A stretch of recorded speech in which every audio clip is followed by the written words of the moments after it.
Hello guys, welcome to our YouTube channel study with M. आज मैं आप सभी के लिए काफ़ी इंपॉर्टेंट क्लास लेके आई हूँ। तो देखिए, आपके आगामी उत्तराखंड के सभी एग्जाम्स के रिगार्डिंग आज मैं आप सभी के लिए जीके जीएस एंड उत्तराखंड के मोस्ट इंपॉर्टेंट क्वेश्चंस की सीरीज़ लेके आई हूँ। देखिए, ये सीरीज़ का पार्ट 3 है। इससे पहले आप सभी को पार्ट 1 एंड पार्ट 2 भी प्रोवाइड करा दिया गया था। तो जिन लोगों ने इन पार्ट्स को नहीं देखा है, आप सभी को अपने स्क्रीन पर आई बटन दिख रहा होगा, तो आप इसे क्लिक कर लीजिए, तो आप पुरानी क्लासेस देख सकते हैं।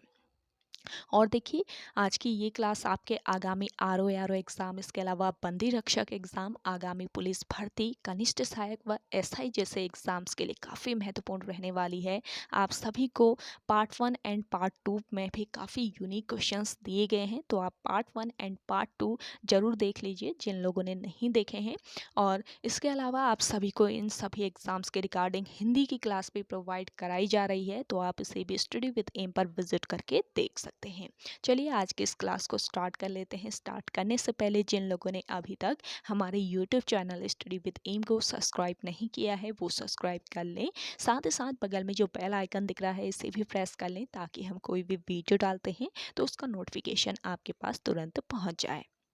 आप सभी लोग हमारे टेलीग्राम ग्रुप को भी ज्वाइन कर सकते हैं। ये भी स्टडी विद एम के नाम से ही बना हुआ है, और टेलीग्राम ग्रुप पर रात को 8 बजे क्विज का भी आयोजन किया जाता है। और साथ ही साथ आप सभी को अगर इसके पीडीएफ चाहिए, तो वो भी आपको टेलीग्राम ग्रुप पर प्रोवाइड करा दी जाएगी, तो वहाँ पे आप डाउनलोड कर सकते हैं। हमारा टेलीग्राम ग्रुप भी स्टडी विद एम के नाम से ही बना हुआ है, तो आप टेलीग्राम ग्रुप से इन क्लासेस की पीडीएफ भी ले सकते हैं विद आंसर्स। चलिए, इस सीरीज़ को स्टार्ट कर लेते हैं। आप सभी को 40 क्वेश्चन ऑलरेडी प्रोवाइड करा दिए गए हैं पार्ट 1 एंड पार्ट 2 में। आज हम 41 से स्टार्ट करेंगे। तो 41वां क्वेश्चन है आपका, देशभक्त प्रेस की स्थापना किसने की थी? देखिए, देशभक्त प्रेस की स्थापना की थी बद्रीदत्त पांडे ने। ऑप्शन फर्स्ट यहाँ पे आपका बिल्कुल राइट आंसर है। देखिए, बद्रीदत्त पांडे का जो जन्म हुआ था, ये कब हुआ था? 1882 में हुआ था।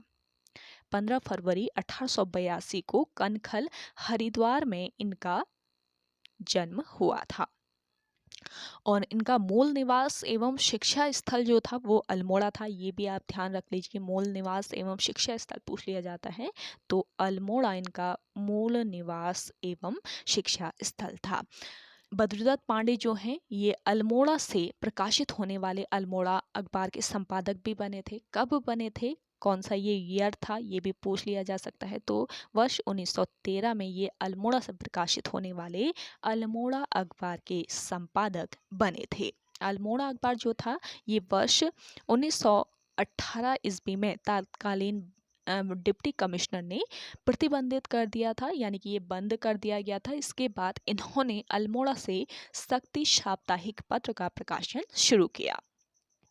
और देखिए, बद्रीदत्त पांडे जो हैं, इन्हें कुर्मांचल केसरी कहा जाता है, यानी कि कुर्मांचल केसरी के नाम से कौन जाना जाता है? अगर आप लोगों से पूछ लिया जाए तो आपको याद रखना है बद्रीदत्त पांडे। चलिए, नेक्स्ट क्वेश्चन देखते हैं। राज्य में किस पंच केदार को जटा मौलेश्वर कहा जाता है? तो देखिए, कौन सा ये पंच केदार है जिसे जटा मौलेश्वर कहा जाता है, बताना है। तो जिन लोगों को आंसर आ रहा है, आप कमेंट सेक्शन में कमेंट करके बताएं। देखिए, दिए गए ऑप्शन में आपका करेक्ट आंसर हो जाएगा कल्पेश्वर नाथ। ऑप्शन सेकंड बिल्कुल राइट आंसर है। कल्पेश्वर नाथ आपका किस जिले में स्थित है? चमोली जिले में स्थित पंचम केदार है। पंच केदारों में ये पंचम केदार है, और यहाँ पर भगवान शिव की जटाओं की पूजा होती है। और कल्पेश्वर नाथ के जो कपाट है, ये पूरे वर्ष खुले रहते हैं, और यह एकमात्र केदार है जहाँ स्थानीय लोग पुजारी होते हैं। और इस मंदिर का निर्माण पांडवों द्वारा किया गया, तथा यह मंदिर किस शैली में निर्मित किया गया है, ये भी पूछ लिया जा सकता है। तो यह मंदिर निर्मित किया गया है नागर शैली में। नागर इस मंदिर की शैली है। नेक्स्ट क्वेश्चन देखेंगे, टिक्कर धार्मिक परंपरा किस जनजाति से संबंधित है? देखिए, टिक्कर धार्मिक परंपरा जो है, ये संबंधित है बोक्सा जनजाति से। ऑप्शन फर्स्ट इस क्वेश्चन का राइट आंसर है।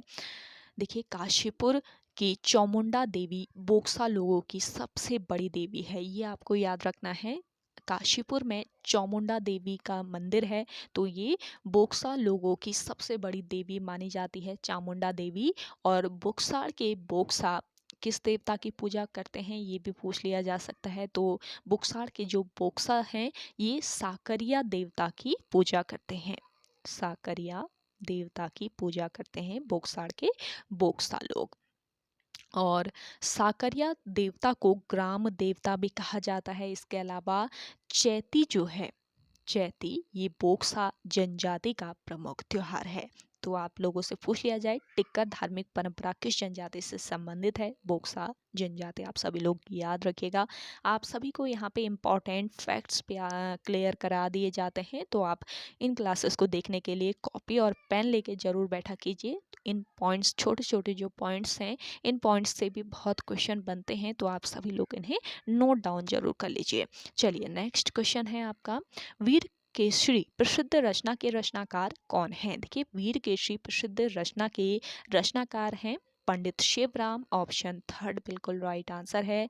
देखिए कविता के क्षेत्र में प्रतिष्ठा रखने वाले आशु कवि पंडित शिवराम जौनसार के प्रथम कवि हैं। जौनसार के प्रथम कवि कौन है बताइए, पूछ लिया जा सकता है ना, तो आपको याद रखना है जौनसार के प्रथम कवि हैं पंडित शिवराम। और देखिए इनकी प्रसिद्ध रचना वीर केसरी चंद जो है, इनकी रचना है वीर केसरी चंद, जो कि जौनसार भाबर में बहुत प्रसिद्ध है। तो वीर केसरी चंद प्रसिद्ध रचना के रचनाकार कौन है? पंडित शिवराम।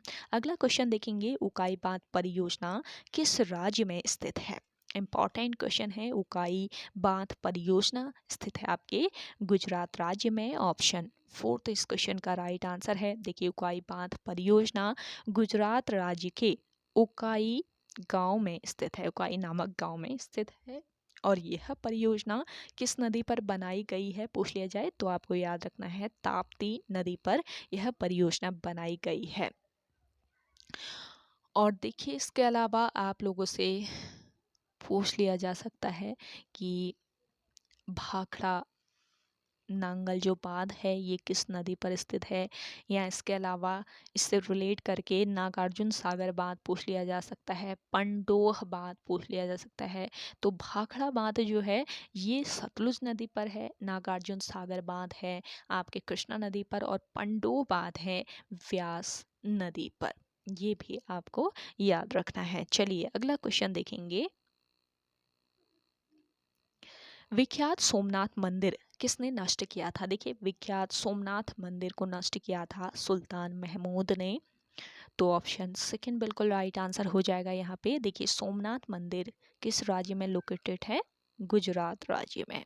सोमनाथ मंदिर गुजरात राज्य में स्थित एक अत्यंत प्राचीन व ऐतिहासिक शिव मंदिर है, और यह मंदिर हिंदू धर्म के उत्थान पतन के इतिहास का प्रतीक रहा है। सोमनाथ मंदिर की व्यवस्था और संचालन का कार्य सोमनाथ ट्रस्ट के अधीन है। अगला क्वेश्चन देखेंगे, इलाहाबाद स्तंभ के शिलालेख की विषय वस्तु की रचना की थी? इलाहाबाद स्तंभ के शिलालेख की विषय वस्तु की रचना की थी हरिसेन ने, ऑप्शन सेकंड बिल्कुल राइट आंसर हो जाएगा। देखिए इलाहाबाद स्तंभ अभिलेख या इलाहाबाद प्रशस्ति भी इसे कहा जाता है।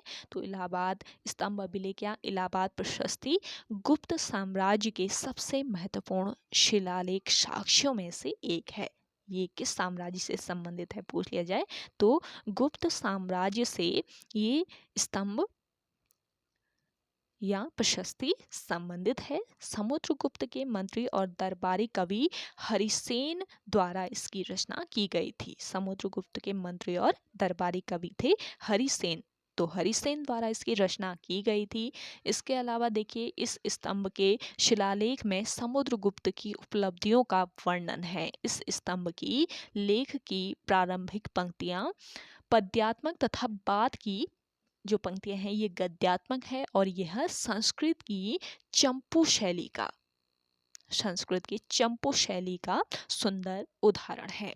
इस लेख को समुद्रगुप्त द्वारा 370 ईस्वी में कौशाम्बी से लाए गए अशोक स्तंभ पर खुदवाया गया। अगला क्वेश्चन देखेंगे, इंडियन मुस्लिम लीग की स्थापना किस वर्ष हुई? देखिए, इंडियन मुस्लिम लीग की स्थापना की गई थी वर्ष 1906 में। ऑप्शन फर्स्ट बिल्कुल राइट आंसर है।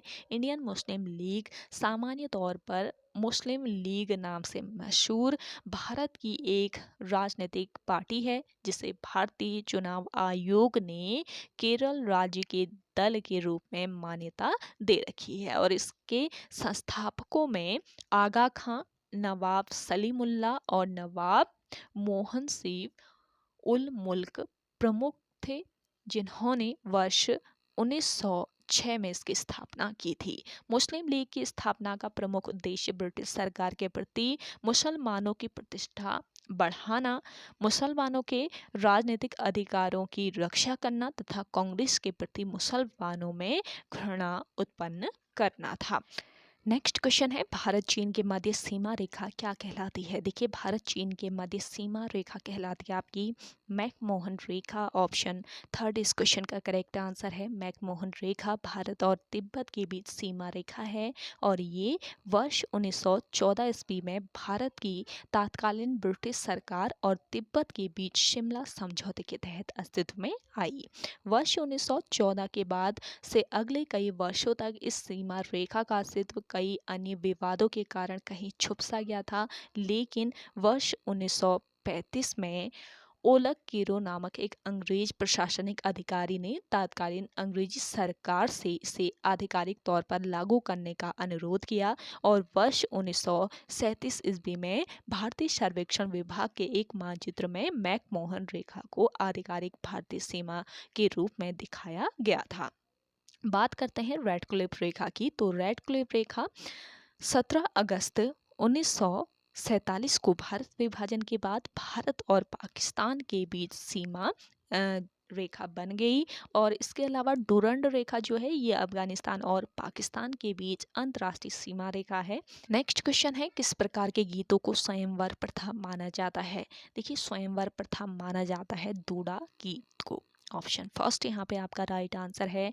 ठुलखेत गीत की अगर बात करें तो ठुलखेत गीत ये कुमाऊं में पुरुषों द्वारा कृष्ण जन्माष्टमी के अवसर पर गाया जाने वाला गीत है। इसके अलावा आपका छोड़ा गीत कुमाऊं में गाए जाने वाला समूह नृत्य गीत है।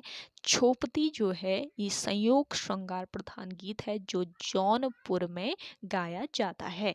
नेक्स्ट क्वेश्चन देखेंगे, विष्णु प्रयाग जल विद्युत परियोजना किस नदी पर स्थित है?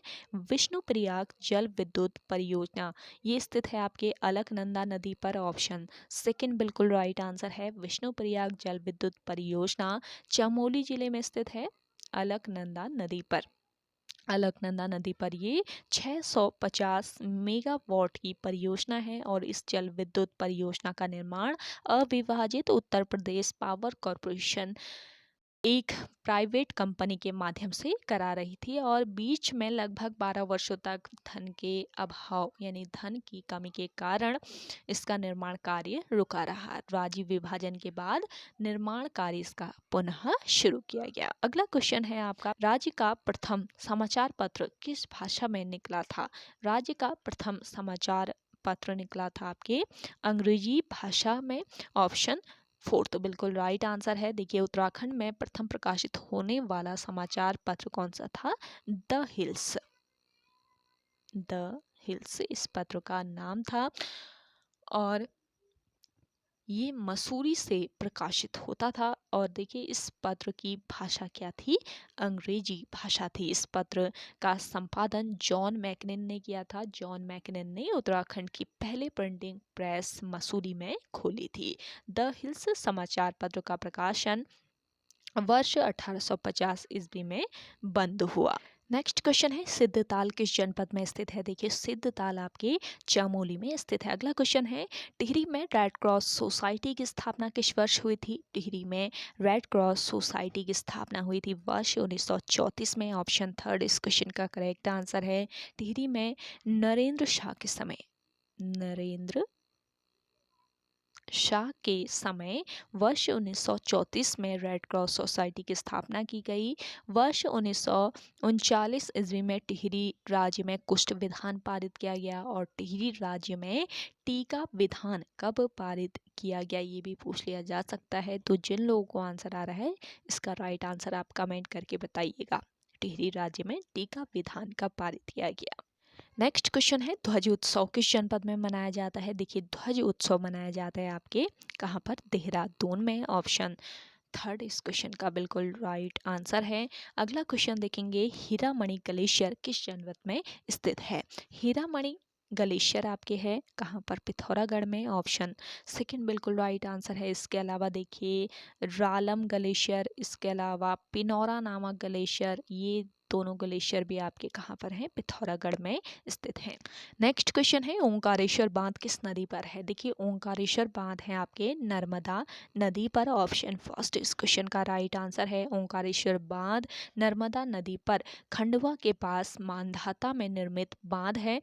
और इस बांध से थोड़े ही आगे ओंकारेश्वर मंदिर है। इसका निर्माण सिंचाई के लिए वर्ष 2003 से वर्ष 2007 के मध्य किया गया था। और इस बांध से संबद्ध 520 मेगावाट क्षमता का एक जल विद्युत संयंत्र भी है, जो बांध के आधार पर स्थित है।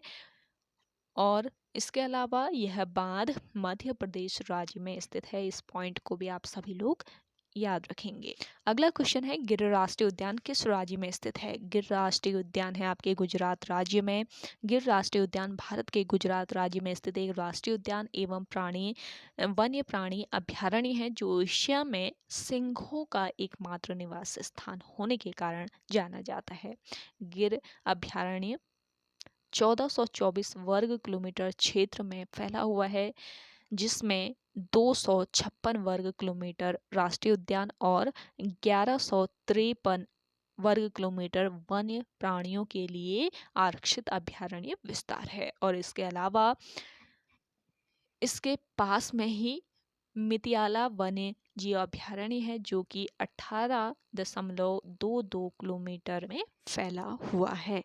अगला क्वेश्चन है आपका, बंगाल का पहला गवर्नर कौन था। देखिए, बंगाल का पहला गवर्नर था क्लाइव। ऑप्शन सेकंड इस क्वेश्चन का राइट आंसर है। और वहीं आप लोगों से पूछ लिया जाए, बंगाल का पहला गवर्नर जनरल कौन था, तो बंगाल का पहला गवर्नर जनरल था वॉरेन हेस्टिंग्स।